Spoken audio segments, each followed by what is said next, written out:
언젠가 우리 막내 아이가 거의 반손장이 돼서 제 앞에 나타났습니다. 얼굴은 허해졌고요. 걸음걸이는 신통치 않았고 두 눈은 이미 촉촉하게 젖어 있었습니다. 무슨 일인가 했더니 수영장에 스마트폰을 뒷주머니에 넣은 줄 모르고 들어가서 한참 놀았던 겁니다.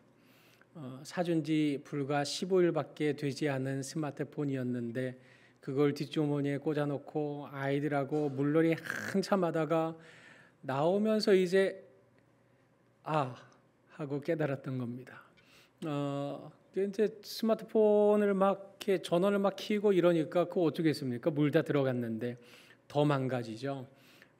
그래서 거의 반송장이 돼서 마치 나라 잃어버린 것처럼 그런 표정을 하고 제 앞에 나타난 겁니다. 얼굴을 보아하니 이미 혼날 만큼 혼났습니다. 그래서 더 이상 혼내지는 않았습니다. 속상했겠네. AS 받으러 가자. AS 가서 만약에 안 되면 어쩌겠냐.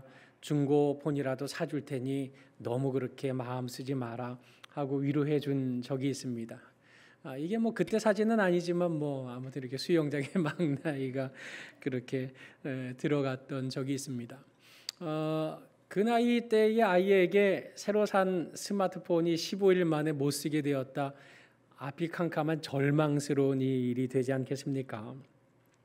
인생을 살다 보면 그 연령대에 맞는 절망하는 일들이 생겨나는 것 같습니다.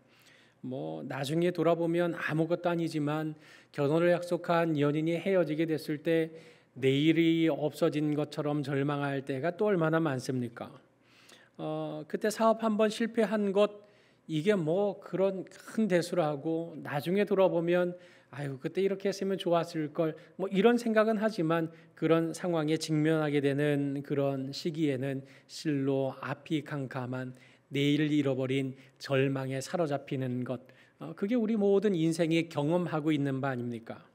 성경에도 많은 신앙의 용사들이 등장하는데 그들의 삶과 이런 절망은 결코 무관하지 않습니다. 요셉이 그러했고 모세가 그러했고 그리고 사도 바울도 그러했습니다. 오늘 본문에 등장하고 있는 다윗도 그와 같은 절망을 경험해 보았던 인물입니다.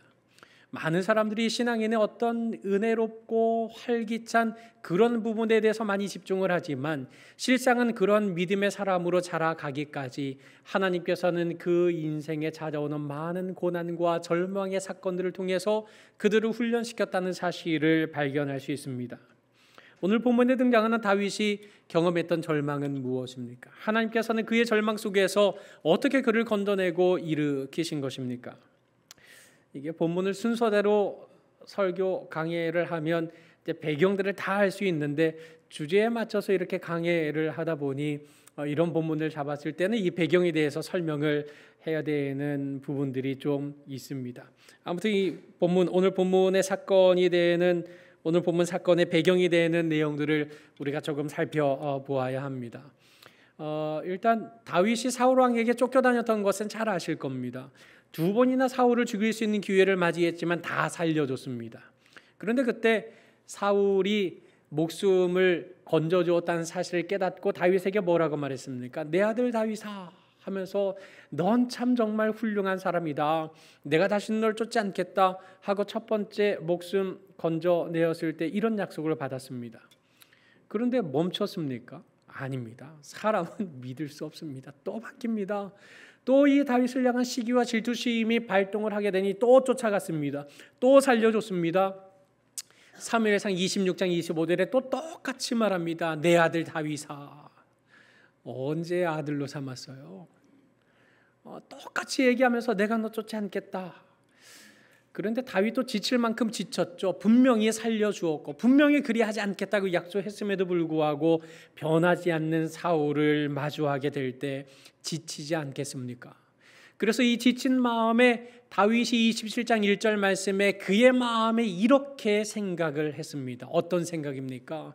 내가 여기 있다가 사울의 손에 죽겠구나 라고 생각하게 된 겁니다. 하나님은 나를 왕으로 삼아주신다고 했는데 사울 때문에 내가 왕 되기 전에 죽겠구나 라고 생각하게 된 겁니다. 그러면 지금 이 생각에는 하나님이 큽니까? 사울이 큽니까? 당연히 사울이 크다고 생각을 하게 된 겁니다. 왜요? 지쳤기 때문에요. 지칠 만큼 지쳤고 상할 만큼 상한 상황이었기 때문에 하나님의 뜻도 알겠고 하나님의 약속도 내가 다 알겠는데, 그런데 내가 여기 있다가는 죽겠습니다. 그래서 블레셋으로 도망치는 게 상책이다 하고 하나님께 묻지도 않고 블레셋으로 도망해 버린 것입니다. 그 도망한 길이 지도가 잘 보이지는 않으시겠지만은 아무튼 주황색길이 블레셋 땅으로 간 여정이고, 그 가드 땅에서 아기스 왕에게 블레셋의 저 남쪽에 있는 시글락이라고 하는 작은 성읍을 부여받아서 다윗과 함께한 600명이 바로 그 시글락 성에서 터전을 잡고 살아갈 수 있게 되었던 겁니다. 그런데 이제 문제가 생겼습니다. 블레셋과 이스라엘 사이에 국지전만 벌어지고 있었는데 전면전이 벌어지고 말았던 것입니다. 이 전면전 속에 다윗과 그 600명의 용사들도 함께 전쟁에 참전해 달라는 블레셋의 요청을 받게 되었습니다. 여러분, 이 위기가 얼마나 큰지 짐작이 되십니까? 거기서 만약에 블레셋 사람들과 함께 대열해서 빠져나가게 된다면 지금 이 다윗의 정체가 드러나게 되고 의심이 확증이 되기 때문에 그 자리에서 처단당하고 말 것입니다. 그렇다고 이스라엘의 왕이 될 자로 기름 부음 받은 자가 자기 동족을 향해서 칼을 들다면 나중에 왕 될 수 있겠습니까? 그러니 이럴 수도 없고 저럴 수도 없는 진퇴양난의 위기 속에 빠져 있었는데, 그때 블레셋 장관들이 아기스 왕에게 다윗도 나가는 거였습니까? 저 사람 나가면 우리는 못 나갑니다. 저 사람이 마음 틀어서 이 전장에서 갑자기 창과 활을 우리를 향해서 쏘면 우리는 어떻게 되는 겁니까? 우리는 저 사람 못 믿습니다. 저 사람 데리고 나가서 싸우시려면 왕 혼자 나가서 싸우십시오. 우리는 같이 못합니다. 그래서 결국 아기스 왕이 다윗을 돌려보내게 된 것입니다. 그것이 바로 오늘 본문이 시작되기 전에 배경인 것입니다. 오늘 1절 말씀을 보니까 다윗과 그의 사람들이 바로 그곳 아벡이라고 하는 그 집결지에서 다시금 아기스 왕의 명령을 받아서 시글락으로 돌아가게 되었습니다. 직선거리로는 90km인데 직선으로는 올 수가 없는 길이죠. 옛날에는 꼬불꼬불한 길들이었으니까요. 그래서 대개 한 나흘 정도의 보통 걸리는 걸음이 그 정도입니다. 그런데 사흘 만에 도달을 한 겁니다. 서둘러 돌아온 거죠. 집에 아이들만 있거든요. 집에 부녀자들만 있었던 겁니다. 그 성을 지키는 남자는 다 차출되었기 때문에 그 성은 완전히 텅텅 비어 있는 것이나 마찬가지였습니다. 그래서 사랑하는 자녀들을 위해서, 가족들을 위해서 조금 더 우리가 덜 쉬고 조금 서둘러 가자 해서 나을 길을 사흘 만에 도달했던 것인데, 불길한 예감은 아니나 다를까 그대로 적중하고 말았던 겁니다. 오늘 3절 말씀을 보니까 아말렉 사람들이 이미 그 성읍을 다 털어갔습니다. 성읍에 이르러 본즉 성읍이 다 불탔고 자기들의 아내와 자녀들이 다 사로잡혀가게 된 기가 막힌 현실을 목도하고 말았던 것입니다. 이 상황을 보자 다윗과 함께한 용사들이 어떻게 행동했습니까? 4절 말씀에 보니 울 기력이 없도록 소리를 높여 울었더라. 상상해 보십시오. 600여 명의 남자들이 그 자리에 털썩 주저앉아서 내 새끼의 흔적을 찾아보며 내 집 터를 살펴보면서 이 자녀들이 어디 갔는가, 내 아내는 도대체 어디로 사라진 것인가 펑펑 울고 통곡을 하면서 울 기력이 더 이상 없도록 통곡하는 비참한 지경에 이르고 말았던 것입니다. 블레셋으로 도망한 지 1년 4개월 만에 이런 기가 막힌 꼴을 당하고 말았던 것입니다. 그동안 다윗을 바라보면서 다윗의 명령에 순종하면서 1년 4개월 동안 블레셋에서 그렇게 아끼면서 터를 닦아왔는데 그 터가 다 불타버렸고, 이 내일을 꿈꾸고 있었던 내 가족들은 다 사로잡혀간 채 이 성읍에 남아있는 것이 정말 아무것도 없었던 것입니다. 그러니 통곡 말고 할 수 있는 것이 무엇이 있었겠습니까? 통곡하던 이 용사들이 갑자기 그 화살이 다윗으로 향하기 시작합니다. 백성들이 자녀들 때문에 마음이 슬퍼지자 다윗을 돌로 치려고 달려들었던 것입니다. 우리가 르비딤 사건에서 살펴보았던 것처럼 돌로 친다는 것은 법적인 책임을 묻는다는 의미입니다. 한마디로 다윗, 너 때문에 지금 우리가 이 증인이 되지 않았느냐? 너가 제대로 판단하고 너가 제대로 우리를 이끌어 주었다면 우리가 이 지경까지는 오지 않을 수 있었던 것 아니냐? 이 모든 일의 책임은 바로 너에게 있는 것이다 라고 돌로 치려고 달려들었던 것입니다. 이 책임을 왜 다윗에게 묻는지 그 사실에 대해서 오늘 성경에서는 설명해 주고 있지는 않습니다. 그러나 그보다 중요한 것은 이 600명이 어떤 존재들이냐는 사실입니다. 이 600명은 다윗이 사울을 피해서 도망자로 있을 때 다윗에게 우리 좀 살려주십시오, 우리를 좀 거둬주십시오 하고 찾아온 이스라엘 족속으로부터 외면당한 인물들이었습니다. 이스라엘로부터 버림받은 사람들, 이스라엘 공동체에 다시 속해 있기 정말 환멸을 느끼고 있는 그런 사람들이 다윗을 소망으로 품고 살아가고자 다윗에게로 나왔던 그런 사람들이었던 것입니다.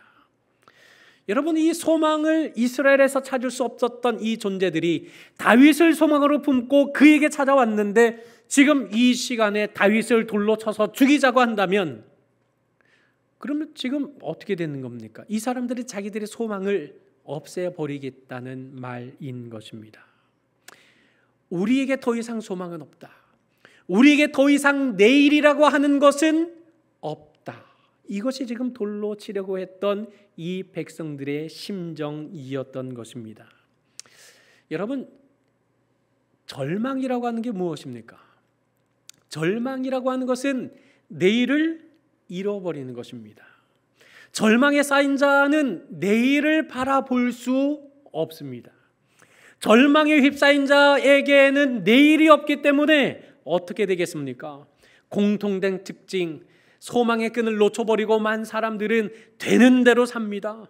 그저 감정이 이끄는 대로, 악에 바치는 대로 소위 막 사는 인생이 되고 마는 것입니다. 한마디로 죽지 못해 살 수밖에 없는 인생.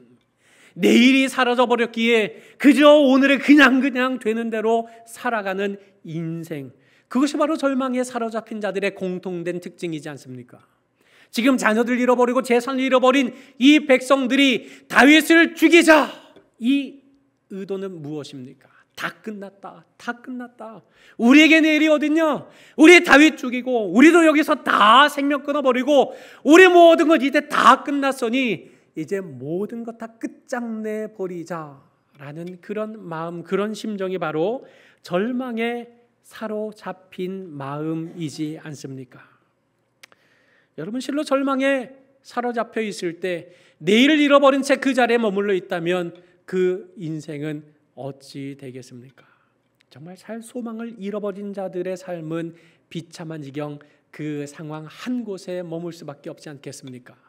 절망하다는 말이 바라볼 것이 없게 되어서 모든 희망을 끊어버렸다는 사전적인 의미를 가지고 있는데, 한마디로 내일을 잃어버렸으니 오늘을 살아갈 아무런 이유도 의미도 찾을 수 없는 비참한 상황에 이르고 마는 것입니다. 바로 그런 상황에 다윗이 크게 다급해졌습니다. 여기 다급했다는 이 말은 바로 다시 말해서 위험 앞에서 심리적인 압박을 크게 받았다는 그런 말인 것입니다. 그런 크게 다급하게 된 상황, 내가 정말 잘못했구나, 내가 블레셋으로 왜 왔던가, 내가 빨리 돌아가지 않고 왜 1년 4개월 동안 이 땅에 머물러 있었던가, 내가 벌써 돌아갈 수 있는 기회가 있었는데 내가 왜 그 기회를 놓치고 있었던가, 크게 다급한 상황 속에 있었습니다. 그러나 그때 다윗이 어떻게 되었습니까? 그의 하나님 여호와를 힘입고 용기를 얻었다고 말씀하고 있습니다. 여기 그의 하나님 여호와를 힘입었다 하는 이 말은 다윗이 여호와 하나님 안에 있었다라는 표현과 동일한 말입니다. 지금 다윗이 깨달은 게 무엇입니까? 내가 블레셋으로 하나님께 묻지도 않고 왔던 미련한 인생이었는데, 하나님의 약속을 믿지 못하고 사울이 하나님보다 더 크다고 착각하고 오해하고 내가 이 땅에 왔는데 1년 4개월이라는 기회의 시간이 지난 동안 내가 왜 이 사실을 깨닫지 못하고 돌아가지 못했을까? 내가 왜 아직까지 여기 남아 있었을까? 내가 여기 남아서 하나님께서 이 시글락이 불타고 자녀들이 다 사로잡혀간 이 꼴을 보게 하시는 의도가 무엇인가? 나 같은 죄인의 죄를 생각나게 하시려는 것인가? 라고 크게 다급하였지만, 그러나 이때 다윗이 발견한 게 무엇입니까? 그런데 내가 하나님 밖에 있는 게 아니라 내가 하나님 안에 있었구나. 이런 어려운 절망의 상황들이 펼쳐지고 있었으나 그 상황에서조차도 나의 인생은, 나의 존재는 하나님 안에 거하고 있었구나라는 사실을 깨닫게 되었던 것입니다. 지금 이 은혜가 무엇입니까? 생각해보니 절망과 위기 속에 던져진 다윗의 인생 속에 하나님의 은혜가 변함없이 흐르고 있었던 것은, 만약에 하나님께서 블레셋 장군들을 통해서 다윗을 의심하거나 불신하는 일이 벌어지지 않았더라면 나는 지금쯤 시글락이 이렇게 된 줄도 모르고 전장에서 내 동족과 싸워야 하는 비참한 지경에 이를 수밖에 없었는데, 하나님이 나 같은 죄인을 위해서 이 블레셋의 이런 죄악으로부터 단절시켜 주시는 은혜를 주셨구나. 내가 전쟁에 휩싸여 쌓여나가지 않고 지금 이 자리로 다시 돌아올 수 있도록 하나님이 인도해 주셨구나. 그리고 또 한 가지가 무엇입니까? 성을 아무리 돌아보아도 시신 한 구 찾아볼 길이 없습니다. 그건 무슨 말이겠습니까? 다 사로잡혀 갔다는 말입니다. 그러면 아직 죽지 않을 수 있는 소망이, 아주 조금이라도 그 여망이 남아있는 상황이지 않았던가? 내가 옛날에 그처럼 이 실망스러운 나의 선택, 거기에 사로잡혀 있을 것이 아니라 지금 이 절망과 위기 속에서도 은혜를 흘러보내주고 계시는 그 하나님 앞에 내가 다시금 무언가를 붙잡을 수 있는 은혜가 여전히 내 앞에 살아있는 것 아닌가라는 사실을 깨닫게 되었던 것입니다. 하나님께서 이 다윗에게 은혜를 주시고 있는 이유가 무엇입니까? 지금 하나님께서 이 다윗에게 어떤 은혜를 주실 만한 상황이 벌어지고 있는 것입니까? 결코 그렇지 않습니다. 다윗은 하나님보다 사울을 더 크게 보았습니다. 하나님께 묻지도 않고 기도도 하지 않고 결제도 받지 않고 블레셋으로 도망하고 말았던 존재였습니다. 한마디로 하나님께서 은혜를 주실 만한 아무런 이유가 없는 존재였습니다. 그럼에도 불구하고 하나님이 은혜 주시고 있는 이유가 무엇입니까? 자녀이기 때문인 것입니다. 이게 지금 무슨 말입니까? 다윗에게는 그 행위를 통해서 하나님의 은혜를 받아 누릴 만한 어떠한 선한 것도 찾아볼 길이 없는 존재였습니다. 그러나 모든 부모님들 다 같은 생각이지 않습니까? 아이가 1등하고 100점 맞아오면 기쁘죠. 칭찬해주고 싶을 겁니다. 이 결혼할 만한 그런 혼기가 가득 찼는데 믿음 좋은 배우자를 딱 하니 데리고 왔어요. 얼마나 좋겠습니까? 얼마나 기쁘겠습니까? 그런데 100점 못 맞으면 내 자녀가 아닐 수 있던가요? 믿음 좋은 배우자 데리고 오지 않으면 내 자녀가 아닐 수 있던가요? 행동에 달려있지 않습니다. 자녀라고 하는 그 존재, 이 사람이 내 자식인 까닭에 이 위기와 이 절망 속에서 은혜를 베풀어 줄 수밖에 없는 것, 그것이 바로 모든 부모님들의 마음이지 않습니까?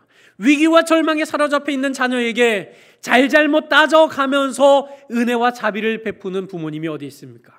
내 자녀이기 때문에 이 위기와 절망의 상황에 건져내는 것, 그것이 바로 하나님께서 오늘 다윗에게 은혜를 주고 있는 유일한 한 가지의 이유였던 것입니다. 다윗이 바로 이 사실을 깨달았던 겁니다. 내가 하나님 밖에 있지 않았구나. 하나님 안에 있었구나. 나는 내 뜻대로 살아갔는데 하나님은 여전히 은혜를 주고 계셨구나. 하나님의 은혜가 나를 붙잡고 계셨구나라는 사실을 깨닫자 다시금 힘을 얻고 용기를 얻어서 하나님께 묻습니다. 하나님, 내가 이 군대를 추격하면 따라잡을 수 있겠습니까? 하나님께서 응답해 주셨습니다. 그를 쫓아가라. 내가 반드시 따라잡을 수 있고 내가 반드시 도로 찾을 수 있다라고 소망에 찬 응답을 해 주신 것입니다. 여러분, 내일을 알 수 없는, 내일을 빼앗겨버린 절망의 상황에 유일한 소망이 있다면 무엇이겠습니까? 그것은 바로 하나님입니다. 내일을 빼앗겨버린 절망의 상황에 그 절망을 극복하게 할 수 있는 유일한 한 가지가 있다면 그것은 이 땅에 눈에 보이는 것, 손에 잡히는 것이 아니라 영원하신 하나님 편에 있는 것입니다.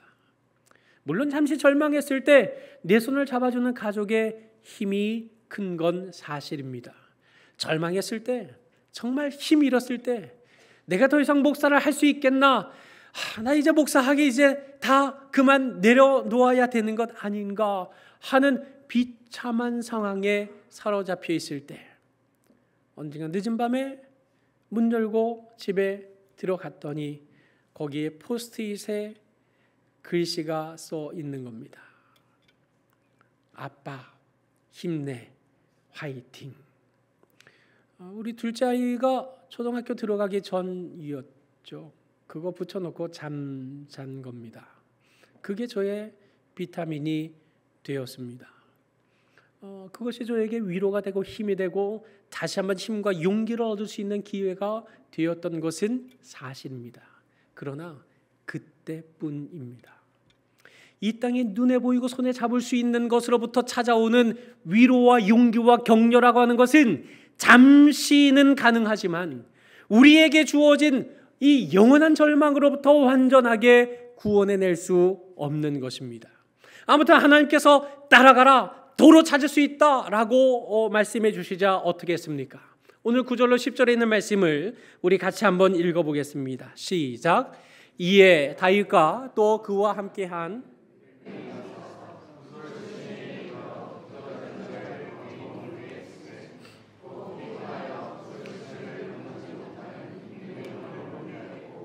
다윗은 400명을 거느리고 쫓아가니라. 아멘. 지금 이에 하나님이 이렇게 약속해 주시니 이 600명과 다윗이 일어납니다. 내일을 잃어버린 채 돌 던져서 다 끝내버리자 했던 이 사람들이 절망을 끊어내고 내일을 향해서 일어서서 달려가기 시작했습니다. 그런데 하나님이 보장해 주시는 내일이 있지만, 그러나 이 내일이 아무 어려움이나 문제가 없는 길은 결코 아닌 것입니다. 믿음으로 순종해서 내일 향해 일어나서 달려가고 있지만 지금 200명이 지쳐서 떨어지게 됐습니다. 여러분, 우리가 앞서 살펴본 것처럼 그 아벡에서부터 이 시글락까지 서둘러서 사흘 만에 길을 단축해서 도착했습니다. 얼마나 피곤하겠습니까? 그런데 그 땅에서 울 기력이 없도록 울었습니다. 여러분, 우는 게 얼마나 힘든 일입니까? 울고 났더니 다 지친 상황 아닙니까? 그 상황에 하나님의 약속의 말씀 붙잡고 쫓아갔지만, 그러나 600명 중에 3분의 1에 해당하는 200명이 물리적으로 체력이 다한 겁니다. 더 이상 쫓아갈 수 없었던 겁니다. 그러면 200명이 회복되기를 기다렸다가 쫓아가야 하는 게 맞습니까? 아니면 200명을 놓고서라도 400명을 데리고 가는 게 맞습니까? 여러분, 아무리 시글락이 작은 성이라 하더라도 그 성을 털 아말렉 족속의 규모는 그저 산적 정도의 규모가 아닙니다. 한 성을 털었으니 그 규모가 얼마나 크겠습니까? 16절 말씀에 보면 그들이 온 땅에 편만해 있었다. 그들의 규모가 작지 않았습니다. 600명 다 가도 숫자 싸움에서 밀릴 판에 3분의 1인 200명이 지쳐서 더 이상 가지 못하게 되는 상황이 되고 말았던 것입니다. 그러나 다윗 어떻게 했습니까? 쫓아갔습니다. 200명 너희는 여기 쉬고 있어라. 우리는 지금 바로 찾아가겠다. 우리는 바로 쫓아가겠다. 쫓아간 겁니다. 왜 그런 겁니까? 병력에 달려있지 않습니다. 하나님의 싸움은 하나님이 함께 해주신다는 그 약속에 달려있는 것이지 병력이나 나의 지혜나 나의 능력이나 나의 힘에 달려있는 싸움이 아니었기 때문인 것입니다. 그래서 힘써 따라갔습니다. 따라잡고 도로 찾으리라는 약속을 말씀을 굳게 붙잡고 힘써 따라갔습니다.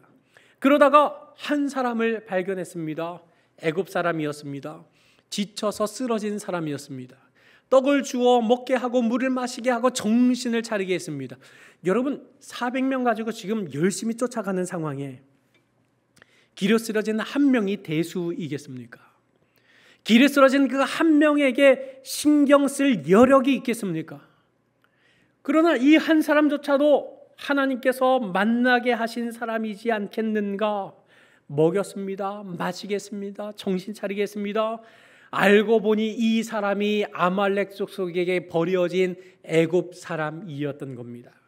그러니 그 애굽 사람들의 아말렉 사람들을 쫓아갈 길을 정확하게 알고 있는 사람을 하나님께서 예비해 두고 계셨던 것, 그 은혜로 예비해 두신 그 인생을 놓치지 않고 스쳐 지나가지 않고 나의 열심으로 지나쳐 버리지 않고 하나님께서 은혜를 주시고 인도하시는 걸음 속에 발견하고 그를 통해 나아갈 길을 알게 되었던 것입니다.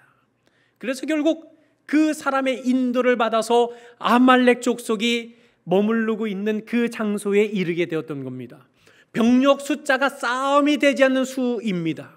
그런데 하나님께서 이 아말렉 족속에게 어떤 마음을 주셨습니까? 오늘 말씀에 보니 블레셋 사람들의 땅과 유다 땅에서 크게 약탈에 성공했다는 사실에 아주 기뻤던 겁니다. 그래서 이 아말렉 족속들이 먹고 마시며 춤추며 방심의 끈을 방심하고 있었던 것입니다. 바로 이런 방심한 틈을 타서 새벽부터 이튿날 저녁까지 이 다윗과 함께한 400명의 용사는 아말렉 족속을 휩쓸었습니다. 낙타를 타고 도망한 400명을 제외하고는 모든 아말렉 족속을 다 진멸하고 그 결과 절망으로부터 내일 향해 달려온 이들이 얻게 된 것이 무엇입니까? 오늘 18절로 28 말씀에 보니까 다윗이 아말렉 사람들이 빼앗아갔던 어떤 것을 찾았습니까? 모든 것을 도로 찾았다. 19절 말씀에도 크고 작은 것을 막론하고 아무것도 잃은 것이 없이 모두 다윗이 도로 찾았다. 20절 말씀에도 다윗이 또 양떼와 소떼를 다 되찾았다. 모두 찾았다. 모두 도로 찾았다. 다 찾았다. 3번 반복하고 있습니다. 유대인들에게 3은 완전한 숫자입니다. 삼위일체 하나님인 것처럼 3이라고 하는 숫자가 완전함을 표현하고 있는데 그야말로 하나도 잃어버린 것 없이 재물도 다 찾고 인생도 다 찾고 가축도 다 찾게 되는 이런 기가 막힌 열매를 맛보게 되었다라는 사실을 오늘 성경은 우리에게 말씀해 주고 있는 겁니다. 내일을 잃어버린 절망의 자리에서 누가 내일을 회복해 주셨습니까? 하나님의 은혜가, 하나님의 약속이 내일을 회복하게 하신 겁니다. 그 내일 향해 달려가는 길이 순탄하고 형통하고 쉬운 길이었습니까? 아니요, 그렇지 않습니다. 600명 중에 200명이 떨어져야 하는 상황이 되었습니다. 숫자 싸움에 밀리는 싸움을 싸울 수밖에 없는 어려운 형편이 있었지만 그럼에도 불구하고 하나님의 약속을 끝까지 믿고 순종하며 나아간 걸음 끝에 하나님께서는 절망의 자리에서 내일을 찾아가는 자리로 이끄셨고 그 절망하는 자리에서 내일로 나아가 결국 그 약속대로 모든 것을 도로 찾게 되는 상황과 열매까지 얻게 되었던 것이지 않습니까? 사랑하는 서복영의 성도 여러분, 부모님을 따라서 8살의 어린 나이에 미국으로 이민을 간 사람이 있습니다. 조국 대한민국을 위해서 체조 선수로 태극마크를 달고 올림픽에 출전해서 반드시 금메달을 따겠다고 결심한 소년이었습니다. 그의 꿈은 거의 현실로 이루어질 것 같은 가능성의 열매들이 하나씩 맺어지기 시작했습니다. 15살에 미국 중학교 체조 선수들 중에 대표 선수 중 한 명으로 선발되었습니다. 그래서 미국 펜실베니아주에 있는 그 국립체조훈련센터에서 바로 그 선발된 사람들만이 받는 특별 훈련을 받고 있었습니다. 그리고 그가 18살 되던 해가 되었습니다. 생일을 이틀 앞둔 1983년 7월 4일 미국 독립기념일에 앞뒤 공중돌기라고 하는 어려운 공중회전을 연습하고 있었습니다. 그 연습 중에 그만 실수로 땅바닥에 떨어져 버리고 말았습니다. 하필이면 다른 것도 아니고 턱이 제일 먼저 떨어지게 되었고 온몸의 하중을 턱을 비롯한 경추가 다 받아내어야 했던 것입니다. 결국 급하게 응급실로 갔지만 경추 신경이 손상되어서 얼굴 아래, 목 아래 사지가 다 마비되어 되었다는 판정을 받게 되었습니다. 그는 더 이상 체조를 할 수 없게 되었습니다. 체조를 할 수 없을 뿐 아니라 평생토록 휠체어를 타야 하는 장애인으로 판정받고 말았던 겁니다. 그는 이런 선언을 받던 그날에 치밀어 오르는 분노를 이기지 못했습니다. 병원에서 제공하는 밥도 식탁 쟁반을 다 집어던지면서 모든 꽂아 넣은 이 주사바늘로 다 빼내면서 한바탕 며칠간 소동을 벌였습니다. 왜 그런 것입니까? 그에게 주어진 그가 꿈꾸던 내일을 잃어버린 절망에 휩싸이고 말았기 때문이었습니다. 그러나 절망 속에 내일을 잃어버린 그에게 기적이 찾아왔습니다. 그가 공부 열심히 하더니 콜롬비아 대학 공중보건학 석사학위를 받게 되고 또 명문 다트머스 의대를 거쳐서 하버드 의대 인턴 과정을 수석으로 졸업하게 됩니다. 그리고 마침내 세계의 최고의 병원이라 할 수 있는 잔스 홉킨스 병원에서 재활의학과의 수석 전문의가 되었던 것입니다. 병원에서 휠체어를 타고 다니는 그의 모습은 이제 세상 모든 재활 환자들에게 희망의 상징이 되었던 겁니다. 바로 그의 내용이 그의 자서전 기적은 당신 안에 있습니다 라는 책을 통해서 소개된 것입니다. 여러분, 체조 선수로서 모든 꿈을 잃어버리고 내일을 빼앗겨버린 절망 속에 휩싸인 이승복 박사님이 그처럼 이렇게 그 큰 기적적인 변화를 맞이할 수 있었던 이유가 어디에 있습니까? 일단은 간호조무사가 무심코 던져준 책 돌봐야 할 세상이라는 책이 있었는데 바로 그 책을 읽으면서 재활의학에 대한 강한 호기심을 이렇게 깨닫게 되었던 겁니다. 그리고 또 한 가지의 책이 있었습니다. 바로 성경책이 그에게 주어진 것이었습니다. 휠체어를 몰고 대학 캠퍼스를 지나가던 어느 날 같은 또래의 레리 실버라고 하는 친구를 통해서 복음 메시지를 아주 간결하게 설명을 받게 되었습니다.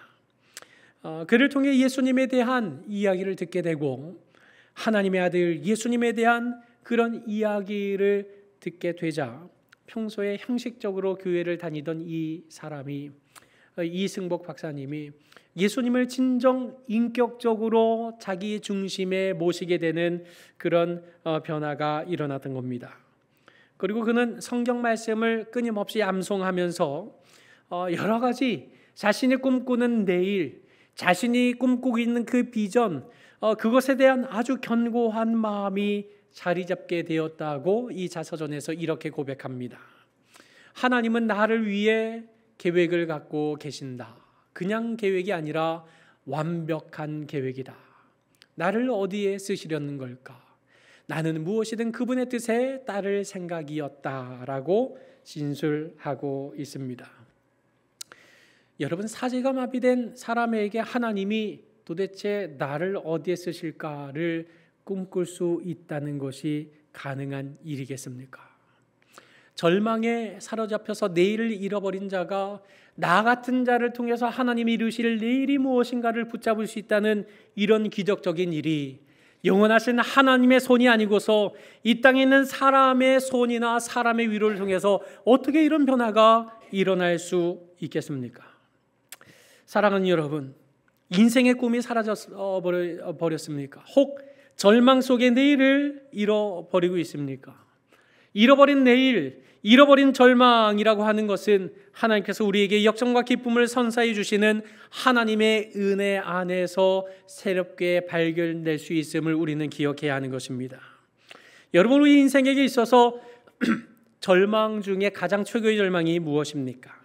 어린아이 스마트폰 망가지면 그걸 엄청난 절망으로 여기죠. 결혼 전에 이 결혼을 약속한 연인과 헤어지게 될 때 세상 다 끝난 것처럼 생각하게 됩니다. 돈이 최고인 줄 알고 돈을 모았는데 돈이 다 사라져버릴 때 내일을 잃어버린 그런 깊은 절망에 빠지고 맙니다.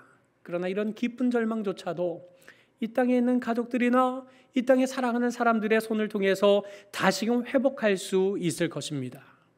그러나 결코 회복하지 못할 우리 인생에게 주어진 가장 큰 절망이 있습니다. 그것이 무엇입니까? 내일을 완전히 빼앗겨 버리는 절망이라고 하는 것은 바로 죽음이라는 절망입니다.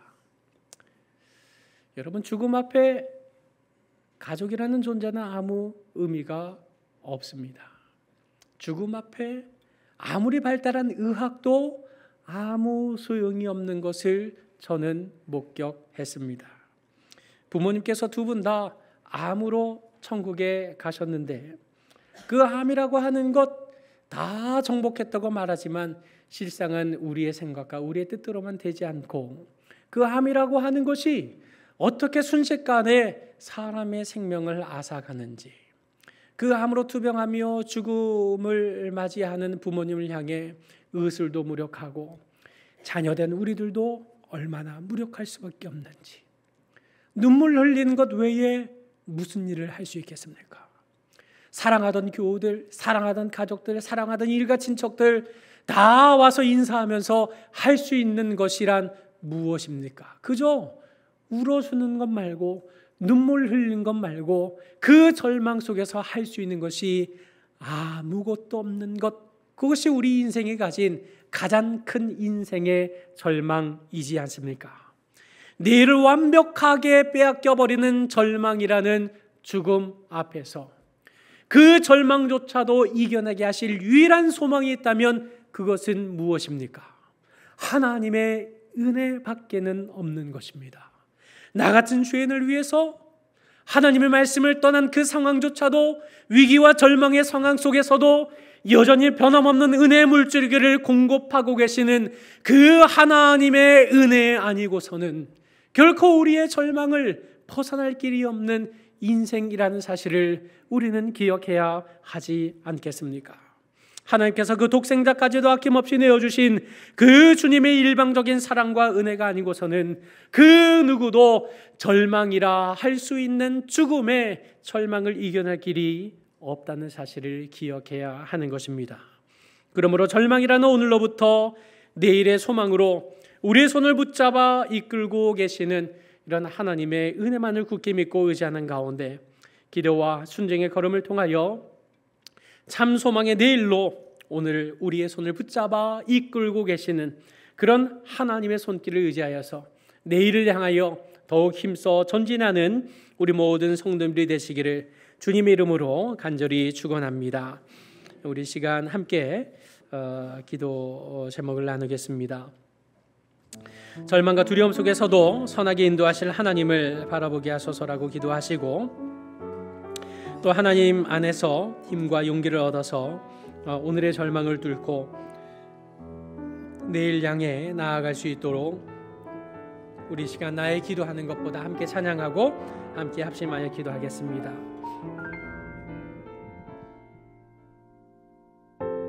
나의 기도하는 것보다 더욱 응답하실 하나님, 나의 생각하는 것보다 더욱 이루시는 하나님, 우리 가운데 역사하신 능력대로 우리들의 간구함을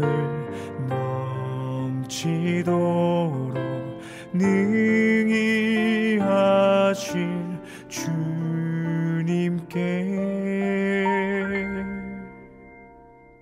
모든 영광과 존귀 찬양과 경배를 돌릴지어다.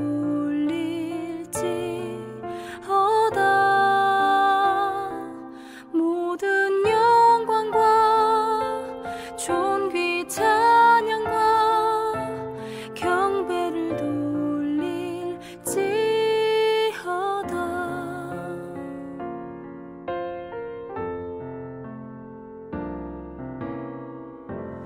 나의 기도하는 것보다 더욱 응답하실 하나님, 나의 생각하는 것보다 더욱 이루시는 하나님, 우리 가운데 역사하신 능력대로 우리들의 간구함을 넘치도록 능히 하실 주님께 모든 영광과 존귀 찬양과 경배를 돌릴지어다.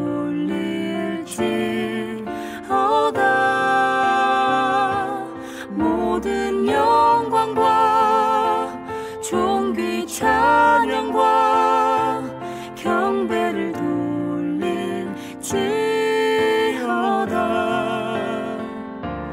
모든 영광과 존귀 찬양과 경배를 돌릴지어다.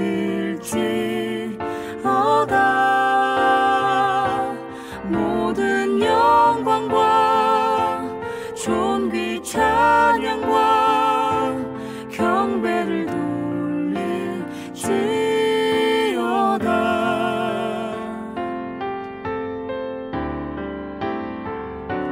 모든 영광과 존귀와 능력 받으소서.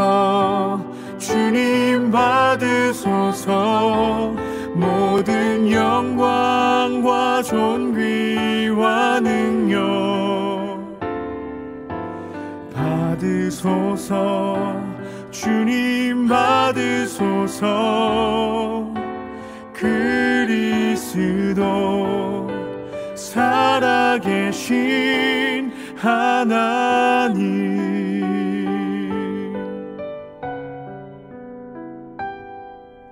살아계신